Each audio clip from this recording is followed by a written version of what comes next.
బుడమేరుకి మన విజయవాడకి శాపంగా మార్చేసినాయి ఇవన్నీ. ఇప్పటికీ కొన్ని ప్రాంతాల్లో ఆక్రమించిన ఇళ్ళు, ఆ ప్రాంతాల్లో ఇళ్ళు నిర్మించారు.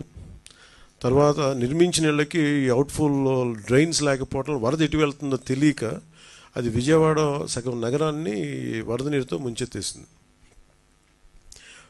ప్రతిసారి ఇప్పుడు మీరు హైదరాబాద్లో చూసినా కానీ వీళ్ళు వాళ్ళ హైడ్రా అని చెప్పి వాళ్ళు స్టార్ట్ చేసి డెమాలిషన్ డ్రైవ్, కొన్ని వందల చెరువులు ఉన్న ప్రాంతాన్ని, లోతట్టు ప్రాంతాలని, ఫుల్ ట్యాంక్ లెవెల్ ప్రాంతాలని ఒక 20 yearsగా 30 yearsగా ఏం లేదు, వరద లేదు, నీళ్లు లేవు అని చెప్పి ఇల్లు కట్టేయడం జరిగింది అక్కడ కూడా.